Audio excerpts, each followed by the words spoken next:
Hindi lang mga iligal na nakaparada at negosyo ang nakahambalang sa ilang bangketa kaya sinita ng MMDA. May mga bahagi na rin ng bahay. Pati fire hydrant ay ginamit sa paghugas at pagligo. Nakatutok si Oscar Oida. Bumungad sa MMDA Special Operations Group Strike Force ang patong-patong na kahoy na basta na lang iniwan sa may bangketa sa Andes Circle sa Maynila. Hinala ng MMDA, pambenta ito na walang mapag-imbakan kaya dito iniwan. Hindi tuloy malakaran ang bangketa. Hindi natin pinipigilan na maghanap buhay ang ating mga kababayan. But then again, lagi natin pinapaalalahanan, sidewalk is meant for pedestrian. Sa bahagi ng R10 Road na nasa Tondo sa Maynila, mga nagbebenta ng saging naman ang inabutan. Ang iba, hindi lang sa bangketa kundi sa mismong kalsada na pumwesto. Pang ilang beses na umano ito. May pwesto naman po kayo. Bakit pa po kayo? You have to resort to selling your items sa kalsada mismo.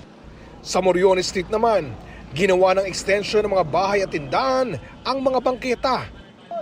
Meron ding mga iligal na nakaparada. Ang mga ganyan sa Dagupan Street na unattended o walang bantay, pinagbabatak. Kalunos-lunos din ang kondisyon ng ilang bangketa matapos minstulang gawin ng bahay ng ilan. Ang isang hydrant nga, ginamit na umunong hugasan at paliguan. Ang Dagupan po is part of the Mabuhay Lane. So ang purpose po ng Mabuhay Lane is to serve as an alternate route to lessen the congestion sa mga major thoroughfares.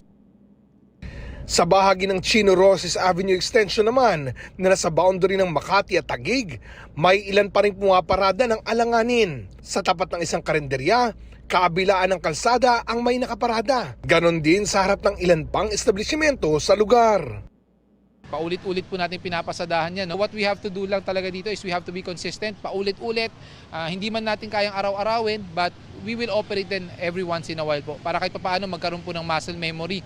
And kahit papaano, ma-lessen din po yung pagiging pasaway po natin sa kalsada.